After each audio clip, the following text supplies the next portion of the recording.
Sadhguru, More Than a Life by Arundhati Subramaniam. Preface. This book is a subjective account of one man's life journey, or more accurately, life journeys. It is emphatically not a biography, if the word evokes expectations of an authenticated catalogue of dates, times, and events. It is based on my conversations with the subject, with those acquainted with him, as well as on archival material from the Isha Yoga Center in Coimbatore. When the subject happens to be a mystic, one inevitably enters the realm of the hyper-subjective. I have relied largely on Sadhguru's version of events, inner and outer, in the early part of his life. Subsequently, I have relied on the views and impressions of those who happened to be around him as his mission as a guru unfolded. I decided to implicate my own journey as a seeker in the story, primarily as a contextual device. It also seemed only fair to give the reader an idea of my position, with its implicit biases and limitations, rather than assume a bogus omniscience as storyteller. It became increasingly apparent to me as the narrative progressed that it would be impossible to play the consistent role of an impersonal third-person narrator. As a result, I have consciously inserted myself into the tale at certain points, to ask my share of questions and counter-questions that I assume several readers will share. I am grateful to all those at the Isha Yoga Center who delved into personal memory and shared some of their deepest life experiences with me. This book would not have been possible without their generosity, their honesty, their insight. There are as many versions of Sadhguru as there are people who know him, and I encountered many simmering potential biographers on the way. This book claims to be no more than one non-definitive version of Sadhguru's life and the birth of Isha. Hopefully there will be others.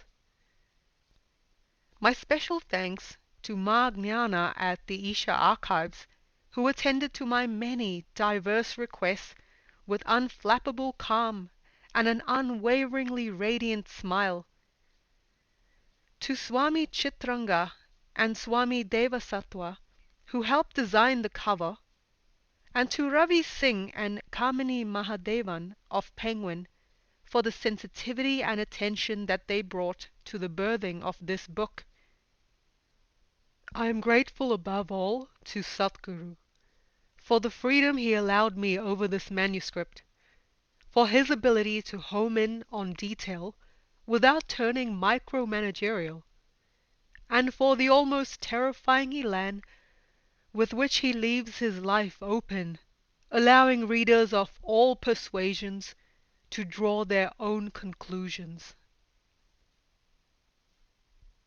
Introduction. I thought gurus happened to other people. Let me confess to my snobbery right away. I thought they happened to a certain kind of safari-suited Indian man and his docile status-quoiced wife. I thought they happened to those who knew the finer points of ritual red-tapism and pundit protocol, those who knew how to dive at holy feet and look ecstatic at satsangs. That's true on one level, but a somewhat facetious level, I admit. Let me also say that, as a seeker, with my own share of torment and yearning, I had read enough to know all that stuff about masters appearing when students are ready. But what are the chances, anyway, of a master appearing on a peak-hour Mumbai local, or at a poetry reading, or a city bookshop, or theatre, or cafe? And what are the chances of a master speaking my particular language, figuring out my convoluted inner geography, my simultaneous need for guidance and dislike of guides, my need for vocabulary that is sacred and yet secular? And what about my ability to turn mentors into tormentors? No, gurus didn't happen to contemporary urban women. Psychotherapists happened to us. Books and conversations happened to us. Wittgenstein and Kierkegaard and Krishnamurti spouting friends happened to us. Gurus belong to another era, another world, a simpler world where there were simpler divides between the leader and the led. The only guru I could envisage was the sage in a B-grade Indian mythological movie with a candy floss beard and an air of constipated benignity. Dead gurus were fine. They left behind words that provoked, challenged. That was a manageable bequest. But live gurus were unthinkable. Or to put it another way, I knew I didn't have the qualifications, social, cultural, or historical, to deserve them. Existential qualifications? I thought I had some. That is, if qualifications meant an absence. The unease, the out-of-kilter feelings, the what does it all add up to questions, the sudden fear of death on dawn visits to the bathroom. I'd been there, done that. And while some of those clammy moments could be addressed by a poem, or love, or sex, or travel, or a book, or even chocolate, I knew there were others that couldn't. And yogis? I thought they were a bit like unicorns. Near mythic. I thought they were to be found in remote Himalayan caves, or in exotic spiritual literature, like Paramahansa Yogananda's autobiography of a yogi. The only yogis I knew of were the kind who held classes 2 days a week to beat stress and combat diabetes. Then I met Sadhguru. Many things changed in my life after that encounter 6 years ago. I learned, for one, that yogis exist. I mean real yogis. I learned that they aren't mere contortionists or New Age faddists, that they have at their disposal a time-tested and sophisticated technology of transformation capable of radically empowering the seeker on the path to self-understanding. I learned that enlightenment isn't the sole prerogative of the Buddha or Christ or Akka Mahadevi or Ramakrishna or any of those conveniently dead and buried. That it is possible to meet a man who can address the questions of life and death with the crisp authority of an adept, but also talk with childlike enthusiasm about a motorcycle, a Salman Rushdie novel, or a game of golf. A man who can read minds, heal, talk about past and future lives, yet remain rational, scientific, down-to-earth, devastatingly logical. A man who can discuss karma, nirvana, and ancient spiritual traditions, yet remain liberal, provocative, contemporary. A website describes him as a self-realized yogi and profound mystic of our times, a visionary humanitarian and prominent spiritual leader. He is all that and more. Sadhguru is the founder of the Isha Foundation in Coimbatore, an organization with well over 100 centers in India and other parts of the world. Today the centers boast millions of practitioners of Isha Yoga in various parts of the country, the US, UK, and Europe. With his razor-sharp intelligence, astringent wit, modern-day vocabulary, and commitment to varied social causes, He is in growing demand as an international speaker. He is equally at home in a satsang for thousands of meditators in India, as he is at the World Economic Forum in Davos, equally at ease with a group of Tamil peasants or prisoners, as he is at the United Nations Millennium Peace Summit. But that's just bio note stuff. It conveys nothing of the man himself, a man who is a mystic, not a metaphysician, a sage, not a scholar, a guru, not a godman, an exuberantly vibrant human being, not a beaming plaster saint. This is a book about the kind of person I never expected to meet, a person whom I consider to be a guru simply because he doesn't fit into any of the categories I know. I've tried to give the relationship a name. Friendship comes closest, but it's not just that either. I'm not given to easy adoration. I have long suffered from an affliction that I term insubordination, a primal discomfort with authority figures and gatekeepers of all kinds. And with it goes a dislike of the mush and gush, the slavering superlatives and lotus feet rhetoric that accompanies a feudal guru-based culture. I grew up with a rationalist critique of religion, and although a love of art softened some of the dogmatic aspects of that rationality, I'm still a stout champion of common sense on many matters. Having got that out of the way, let me confess that he awes me, not merely because he is wise, but because of how lightly he wears that wisdom, not merely because he is compassionate, and he has been profligate with his time, his attention, his energies, but because he gives of himself without being patronizing, without ever allowing the recipient to feel diminished. Not merely because he has presence, but because that presence spells so much more than what contemporary culture eulogizes as charisma. Not because he is regarded as a master, but because his refusal to exude any sense of entitlement has actually helped banish my long-standing allergy to the term.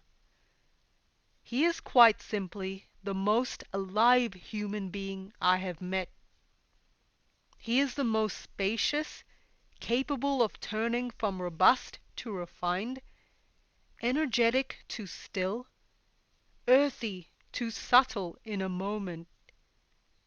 That also makes him the most remarkable person I know. Poetry matters to me.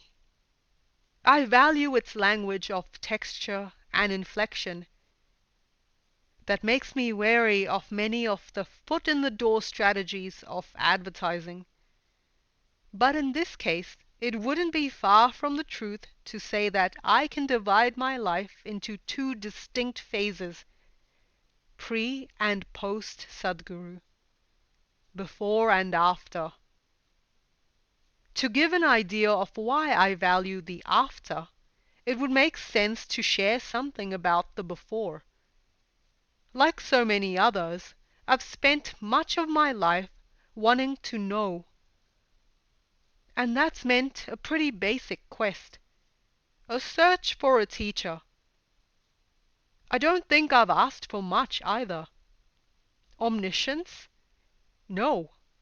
In fact, I sensed early that those who seemed to have all the answers were shamming.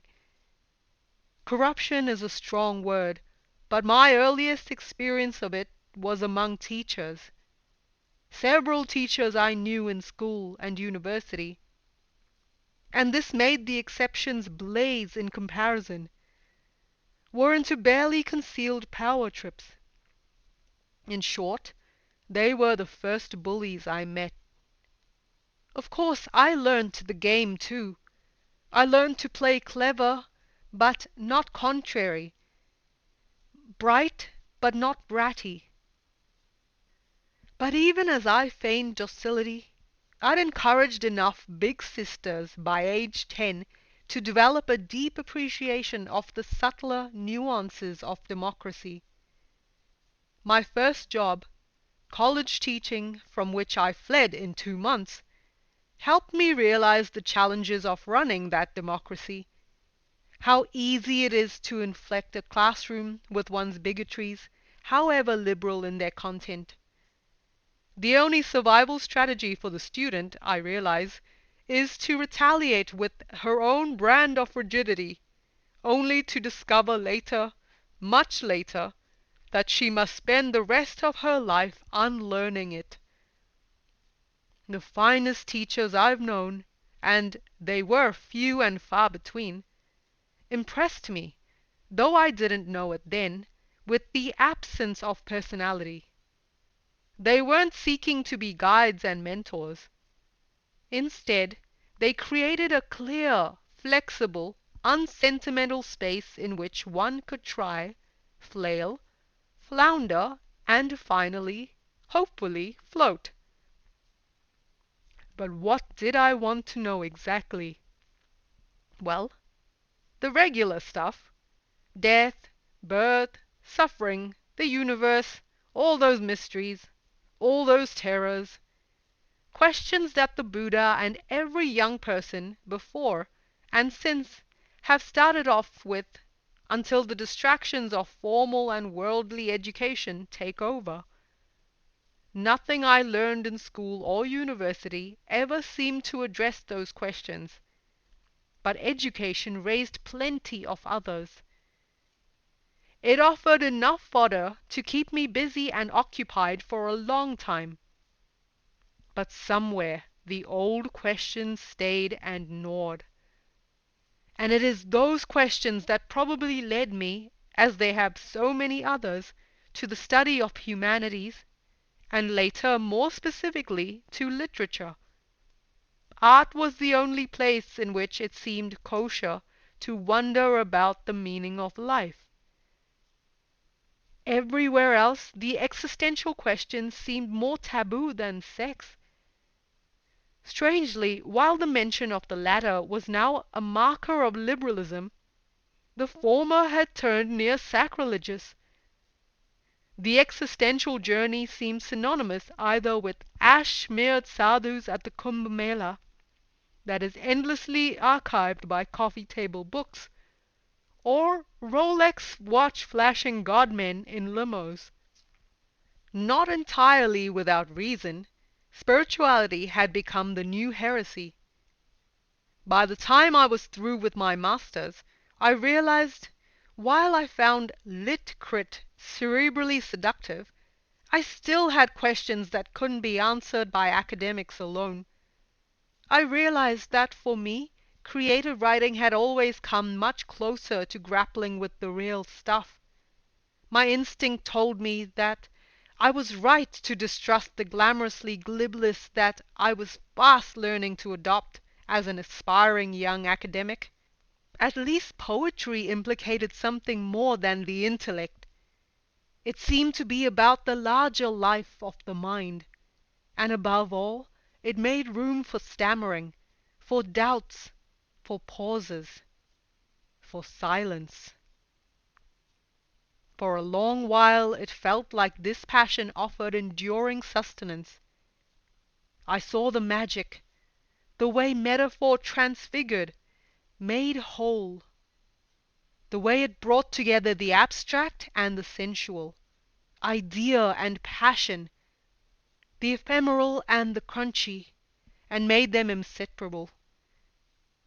That and an avid interest in philosophy seemed sufficient.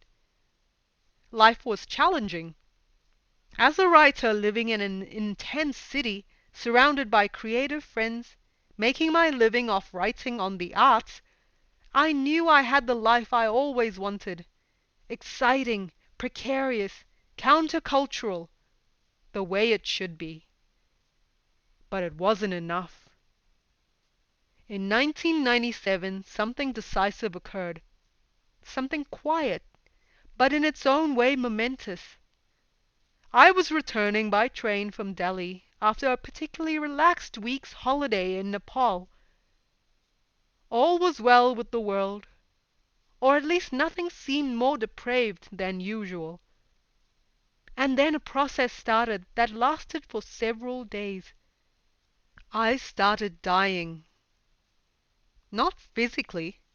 I wasn't recovering from an illness or sickening for one. Not psychologically either. I wasn't depressed, and I've had my share of the blues to know that this wasn't the familiar geography of the doldrums. But I knew I was dying. The process was tangible. Back home, desperately clutching at familiar anchors, I watched my partner and my cats turn into shadowy, insubstantial figures.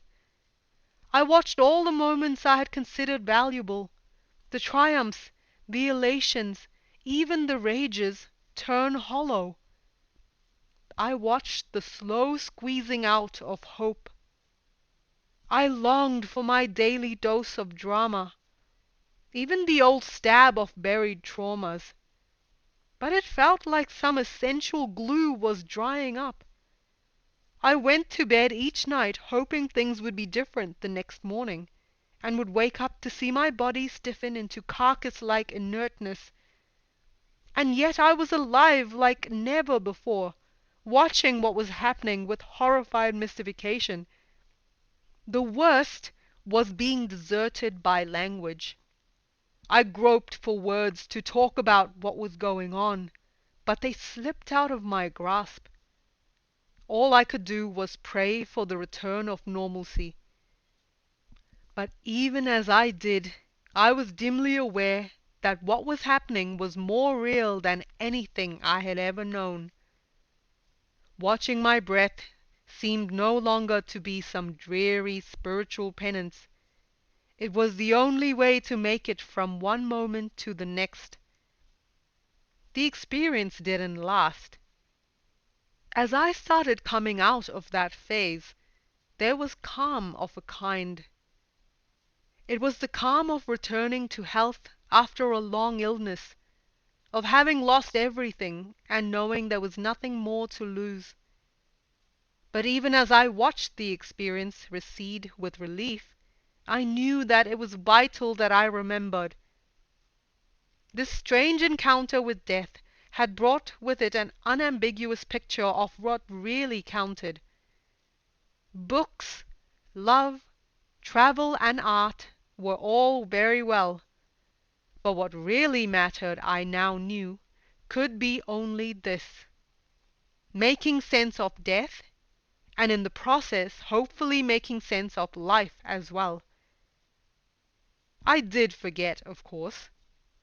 The experience has flattened into memory, and I have domesticated the intensity to a manageable level of discomfort. It prods me every now and then, but it hasn't unraveled my life like before. I have continued to blunder along, consumed by my regular quota of resentment and envy, inadequacy and grief. But along the way a certain shift did occur. My primary self-definition now was seeker, not poet. And so my reading took on a new feverishness. Metaphysics was no longer enough. It was the voices of mystics that I sought. From St. John of the Cross to Ramakrishna, Krishnamurti to Ramana Maharshi, Nisargadatta Maharaj to Meister Eckhart, and more. I found narratives difficult, so novels were on the back burner. Poetry remained important, but seemed limited. If it was a deep way of knowing myself, it wasn't enough, I decided. Rilke and Stevens and Neruda could take you up to a point, but for all their virtuosity, they were still Sahridiyas, compatriot questers. I didn't want the blind certainty of the believer, but neither did I want the comfortable uncertainty of the committed agnostic. I wanted the clarity of one who knew. I wanted nothing less than a stalwart, weather-beaten, unfaltering. After a time, reading wasn't enough either. What I was seeking, I realized, was a living guide, someone who knew what it was like to make the journey, not accidentally but consciously, to places beyond the ken of the rational daytime mind. It had to be someone who knew more about the inner realms than the artist or the scientist. I knew there were a dozen different rational explanations of my experience, but I also knew that neither logic nor art could touch the mystery of that event, or enter that cold penumbral space of emptiness it uncovered. The only people who seemed to address that shadowy province in ways that made sense to me were the mystics. But did they even exist in my world? I became a regular visitor to the home of a local Vedantin, a retired banker in South Mumbai. He made no extravagant claims, just that he had stumbled upon the simple experiential discovery that I am not the doer. The visits helped. I respected the man tremendously. His clarity of vision was more than apparent. But what of my own journey? Everything he said made sense intellectually, but I was beginning to realize that there were vast areas of myself that were far from intellectual. Like so many modern seekers, I have felt a long-standing affinity with Buddhism, and decided to give the Vipassana meditation course a try. I fled from the 10-day silence course in 3 days flat. While the concept of a no-nonsense, breath-focused program of self-observance appealed, I realized I wasn't ready yet for this level of austerity. I returned chastened, aware that the problem was with me rather than with the course. What had grabbed the mind still hadn't grabbed the gut. A tryst with a popular Kriya Yoga course followed. That helped too. It activated a new level of energy and well-being. But I soon reached an impasse. I didn't find the guidance I was seeking. It was paradoxical. I knew my deep mistrust of hierarchy, my stubborn intellectual arrogance. At the same time, I wanted guidance from someone I could trust. It was a double bind. At some point I decided that enough was enough. I was tying myself into knots with my contrary desires. The answers, if any, and I knew this as well as the next person, were to be found within myself. Yes, it would be nice if this self were less fraught and fissured, if it were a more peaceable place to be. But there was no point looking for elevator music and air freshener in my innards. I wasn't going to be harmonious. I wasn't a round peg in a round hole, and never would be. I was a trapezium, and that was that. It was time to settle down and accept my angles. Then, in May 2004, I attended a talk by someone called Sadhguru. When I entered the auditorium in South Mumbai that evening, I had no particular expectations. But I was curious. I took my place in the very first row with a couple of colleagues from the arts center I worked in. I had seen posters of the man plastered all over Chennai some years ago. They showed a man with a flowing grey beard, staring beautifully heavenward. He looked too copybook to be true. My mother attended a talk by him soon after, and had told me she was impressed. But when I read a book by him that she recommended, Encounter the Enlightened, I decided he was too brusque and arrogant for my liking. A picture of him on a motorcycle in a Sunday newspaper supplement convinced me that he was also far too macho. My kind of spiritual teacher, I told myself, would have something unmistakably feminine about him, even if he'd committed the unfortunate oversight of being born male. I don't remember much of the content of that evening's talk, but I was riveted. It made immediate and enormous sense. It spoke to where I was directly.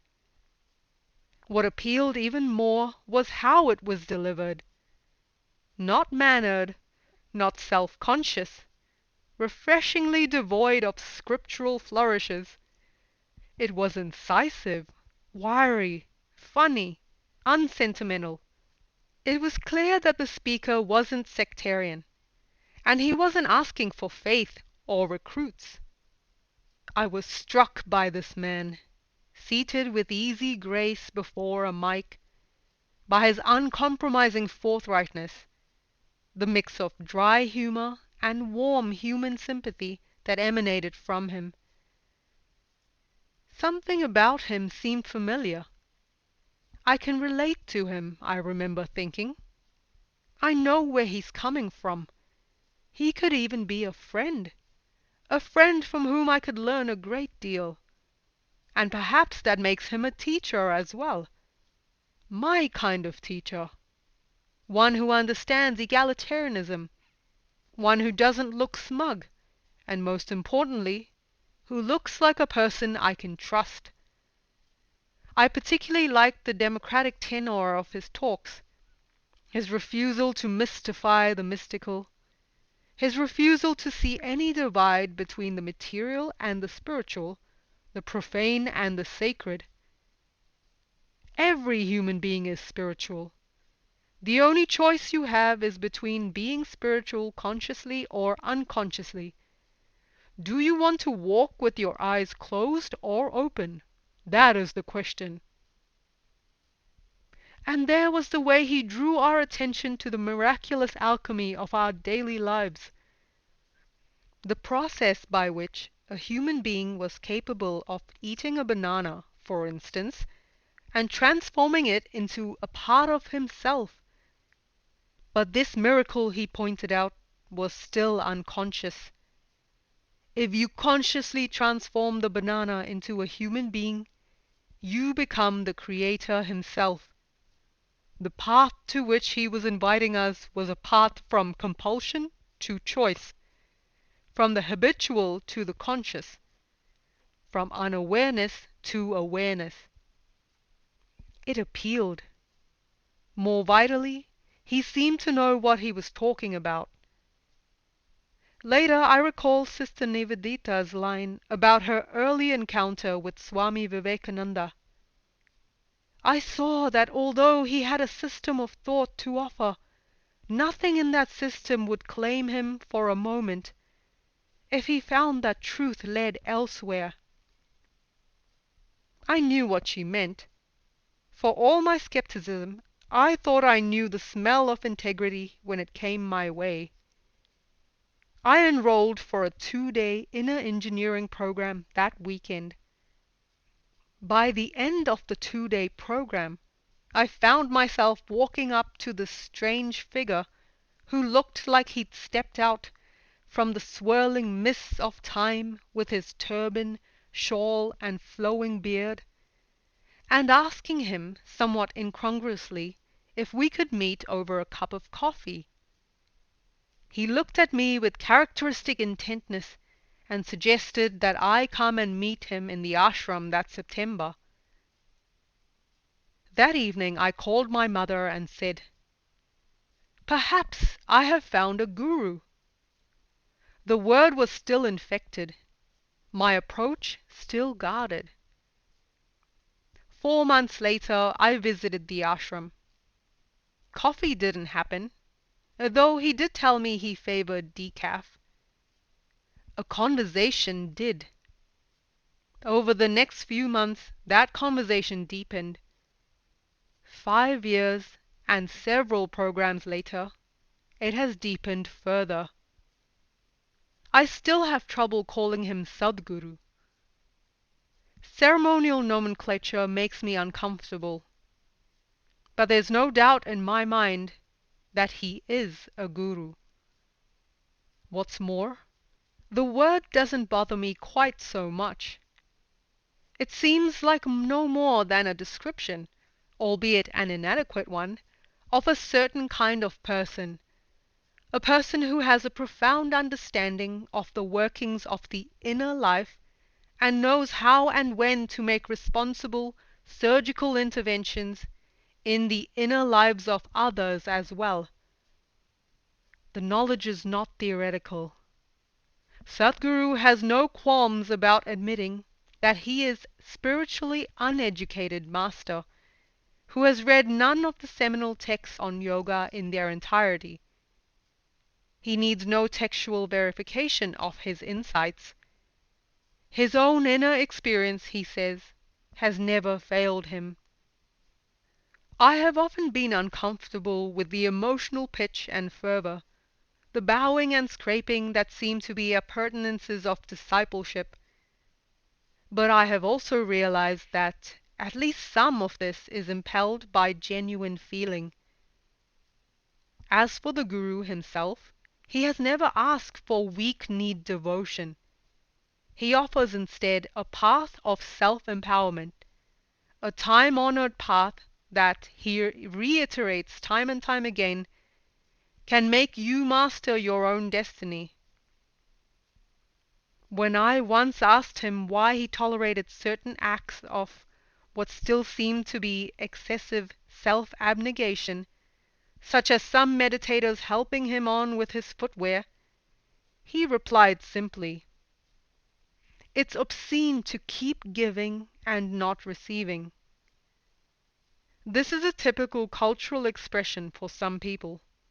There's a very deep sense of gratitude that they want to express. It means something to the giver, and I don't want to take that away. At the same time, sentimentalism is peripheral at Isha, and I have seen the ways in which emotional resilience is encouraged. The love for the Guru is always palpable, and remains, as always, a powerful source of spiritual alchemy, but it is not for nothing that Isha Yoga practitioners are described primarily as meditators, not devotees. He himself has described the sometimes overwhelming feelings nursed by disciples for the Guru in typically dispassionate terms. It is just like a plant, not longing for water emotionally or mentally. It is a deep energy longing. If there is a drop of water there, the roots will find their way to it. There is no emotion in it. There is no mind in it. It is a different kind of intelligence. It is just life's longing for itself. Yoga is the path of sadhana, of concerted and persevering practice, and yet with no self-aggrandizement whatsoever, Sadhguru does acknowledge that much can happen in the presence of a live master. All it takes is the right level of receptivity. Having witnessed and experienced some of those transformations that occur spontaneously in his presence, I no longer doubt his credentials. He once described a guru as a live road map, and that's the image to which I can relate the most. Not a patriarchal messiah, not a card-holding member of the spiritual elect, but a map, a path, willing to be worn and abraded by the footprints of hundreds of thousands of travelers eager to make their journey home. I still feel like a trapezium, but my angles bother me less, and a few of them have fallen away. It feels like there's more breathing space and more room for trapeziums in this world, and I know that I have felt empowered enough to stir out of a comfortable but limited place in my head to start a journey to a more open, less judgmental residence somewhere in the vicinity of the heart, although Sadhguru himself dismisses my description of the cerebral to cardiac trajectory as too much of a cliché. I'm nowhere near getting there, but it seems worthwhile to try, and while it's probably a dangerous address, it feels like a more authentic one. The head still remains a space I spend a good deal of my life in, but I hope there are fewer vested interests about inhabiting it.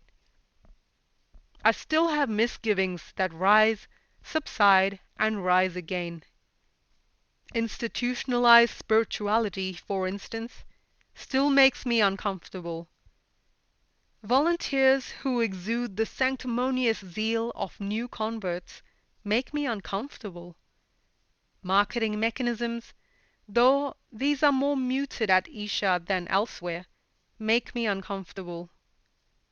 But every time I meet the Guru himself, my ambivalence invariably drops away. Even if Isha's many new ventures and meditators, myself included, are works in progress, he strikes me time and again as the genuine article. There's nothing phony here, no comforting platitudes, no smarmy, PR-savvy spiritualism.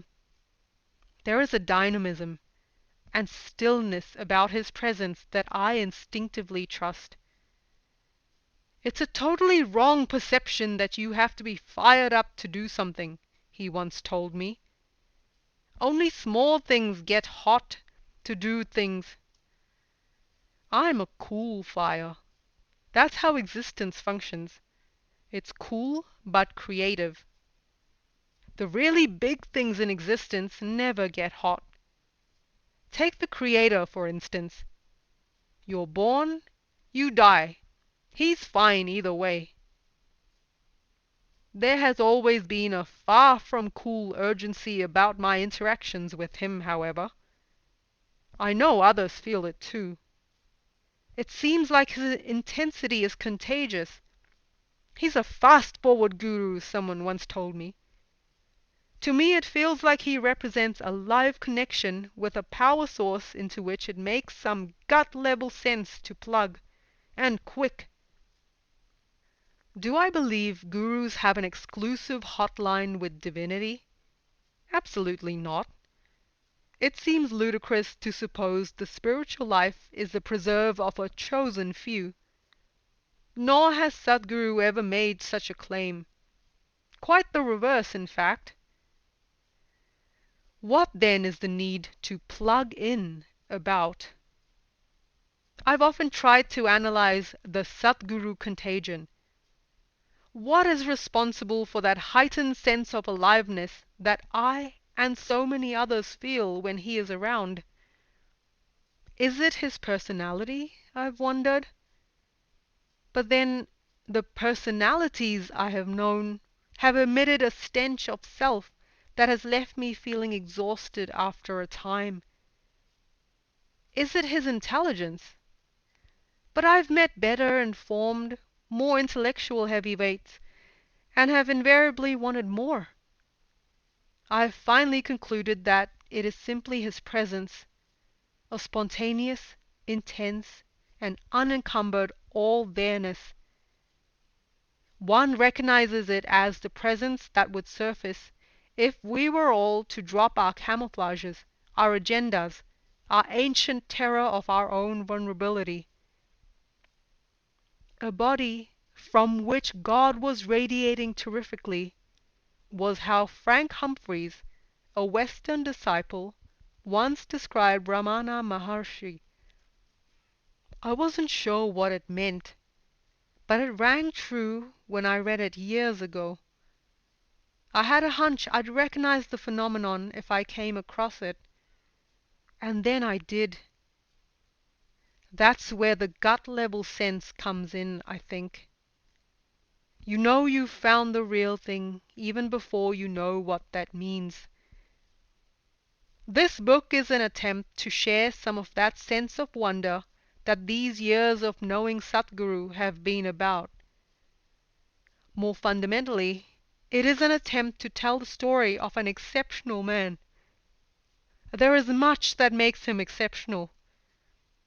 There's his confounding life story, for instance, that so often stretches the limits of one's credulity. If one believes it, it is only because the man himself is so nonchalant about it. As he often says, it would be foolish to believe it, but it would be even more foolish to disbelieve it. There's the strange and powerful energy form he has created, the Dhyanalinga, which draws thousands of international seekers on a daily basis. There's the transformational meditation curriculum that he has authored, that stirs, unsettles, but invariably deepens and profoundly alters the lives of practitioners from all over the globe. For me, as for many others, he is a guru. But for all those also like me who have nursed an entirely pardonable skepticism about the word, I hope this book will offer the portrait of a fascinating contemporary mystic, and more importantly, a deeply human being. Someone asked me the other day, what exactly does it mean to have found a guru? I'm still finding out, I told her. But it's a bit like finding out that the silence of the world, in response to the human cry for meaning, which Camus spoke of, isn't entirely unreasonable. I also made another discovery, that the guru doesn't have to be an authoritarian figure in one's life. Many people I know assume that the relationship between guru and shishya is hierarchical, in an almost medieval sense of the term. While a deep respect and love for the guru naturally induces a certain level of trust, vital to any process of learning, it was also refreshing for me to find that one could have an unstuffy relationship with the master, without that respect diminishing in the slightest. Do I agree with everything he says? On matters spiritual, I wouldn't quibble, but on other issues I quite enjoy the sparring. He's often termed me a typical Mumbai intellectual, and an idealist from the art world, by which I know he really means wishy-washy liberal. At times he hasn't been that euphemistic either. I think I have been less rude, although I haven't often informed him that he is inconsistent and despotic. But I relish the arguments, and I'm thankful to have a guide who's secure enough to allow for dissent. Uncritical obedience doesn't come easy to me, and I'd never have been able to join the ranks of the perpetually rapturous, however hard I tried. I once asked Sadhguru about that enigmatic biblical line, "But many are called and few are chosen." It seems unfair and undemocratic, I argued. Why should the mysterious knowledge of the self be limited to a few? Why can't everyone be chosen? I remember his answer clearly. He replied, "It would be more accurate to say, many are called, but few choose." And for all those who still can't help thinking of gurus as manipulators of gullible millions, it may be useful to remind oneself that this man, like so many mystics before him, does not ask you to follow. He does not ask you to wait. He does not ask you to forsake your rationality. He does not ask for obedience. He does not ask for belief. He simply suggests that you choose.